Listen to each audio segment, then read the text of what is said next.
oleh dukhon. Bumi dibungkus oleh dukhon. Gelap bumi ini selama 40 hari 40 malam. Dukhon ini adalah kabut asap, kabut debu yang sangat panas dan sangat tebal. Saking panasnya, kata Rasulullah SAW, orang-orang kafir sampai melepuh kulit mereka. La ilaha illallah, panasnya kayak dalam open, Bu. Dan dari lubang hidung mereka mengeluarkan asap, dari mulut mereka mengeluarkan asap, dari lubang dubur mereka juga mengeluarkan asap. Mata mereka seperti mau lepas dan keluar dari sarangnya. Telinga mereka seperti mau pecah. Jantung mereka seperti panas terbakar. Orang-orang kafir.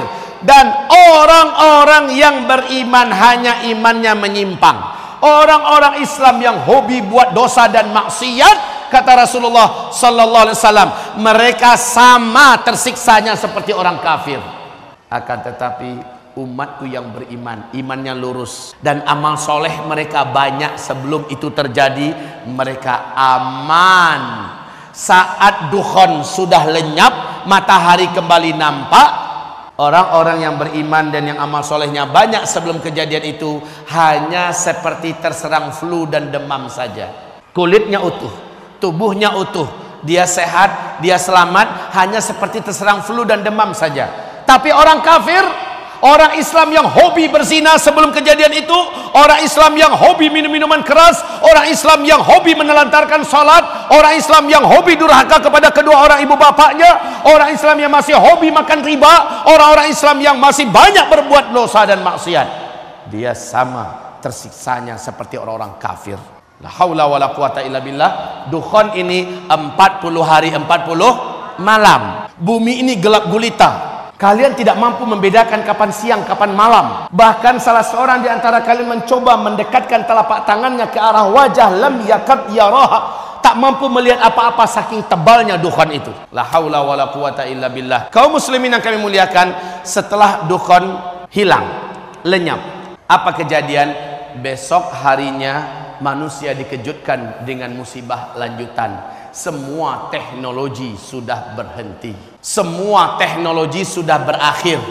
Listrik tidak ada lagi, sinyal sudah hilang, mobil tidak bisa dihidupkan, pesawat tidak bisa dibawa terbang. Semua yang memanjakan manusia dari teknologi dan penemuan-penemuan modern berakhir. La haula wala quwata illa billah. Kenapa? Ada penyebabnya yang akan saya uraikan nanti dengan izin Allah Subhanahu wa taala.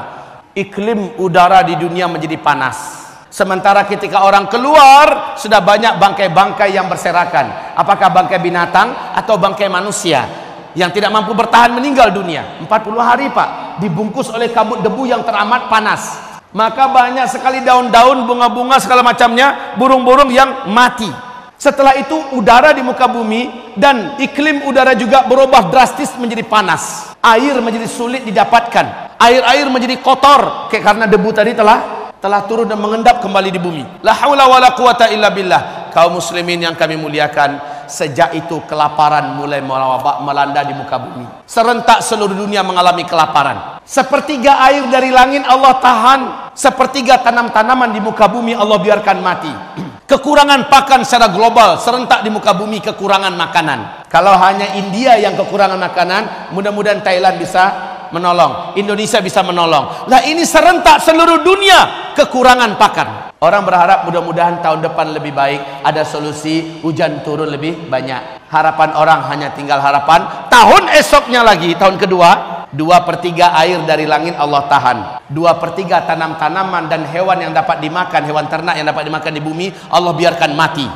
2 kali lipat daripada tahun yang lalu, Pak. Beratnya hidup. Kelaparan semakin merajalela di seluruh dunia. Anak-anak kecil banyak bergelimpangan. Orang-orang dewasa juga sudah putus asa. La haula wala quwata illa billah. Saat itulah hadis sahih Imam Bukhari di dalam kitab Al-Adabul Mufrad. Rasulullah bersabda, tidak akan terjadi kiamat sampai tetangga tega mendatangi tetangganya demi memperebutkan sepotong roti yang ada pada tetangga yang ini membunuhnya dan mendapatkan sepotong roti itu. Kadang-kadang tetangganya ngaku nggak punya makanan, nggak percaya yang datang ini, dibunuhnya juga. La haula wala quwata illa billah. Beratnya hidup, orang mulai berani memakan bangkai karena lapar. Macam di Suriah, Pak, bangkai kucing pun dimakan orang, bangkai tikus pun dimakan orang karena lapar. Ini akan terjadi secara global, bukan hanya di Suriah. Setelah itu tahun ketiga, sama sekali air tidak turun dari langit, sama sekali tanam-tanaman dan hewan ternak yang dapat dimakan di muka bumi mati. Disitulah sahabat bertanya kepada Rasulullah, ya Rasulullah, bagaimana kami melanjutkan hidup ketika makanan saat itu sudah tidak ada? Bagaimana kami bisa bertahan ketika makanan sudah putus, air tidak ada? Nabi menjawab, makan minum kalian saat itu adalah zikir. Subhanallah walhamdulillah wa la ilaha illallah wallahu akbar. Kalian baca terus, niatkan untuk mengenyangkan perut kalian, Allah akan kenyangkan perut kalian. Niatkan ganti minum, maka Allah hilangkan dahaga kalian. Niatkan untuk menguatkan fisik kalian, Allah kuatkan fisik kalian. Baca subhanallah walhamdulillah wa la ilaha illallah wallahu akbar. Zikir adalah makanan kalian, zikir adalah minuman kalian. Kalau di sini kita dilatih untuk bagaimana berzikir, maka ke depan latih lagi zikirnya lebih hebat lagi.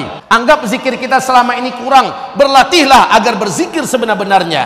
Di kitab Zikir Akhir Zaman, kitab yang sudah kita siapkan Bapak Ibu, diajarkan bagaimana cara menyambut energi zikir yang selama ini terpendam. Umat ini sekarang kehilangan energi zikir. Dulu Nabi Yunus dalam perut ikan. Zikir yang dibacakan oleh Nabi Yunus menyebabkan Nabi Yunus hidup dan selamat. Berapa lama Nabi Yunus dalam perut ikan? 40 hari 40 malam. Para ulama ahli tafsir mengatakan, ada yang mengatakan 1 minggu, ada yang mengatakan 20 hari. Tetapi banyak riwayat mengatakan beliau dalam perut ikan 40 hari 40 malam. Dukhan berapa lama? Sama, 40 hari 40 malam. Nabi Yunus dalam perut ikan ada oksigen nggak? Dukhan ketika sangat tebal menyelimuti bumi, gampang nggak mendapatkan oksigen. Sama gelapnya, hitam pekat, sama dengan Nabi Yunus. Ada nggak sesuatu yang dapat diminum oleh Nabi Yunus dalam perut ikan?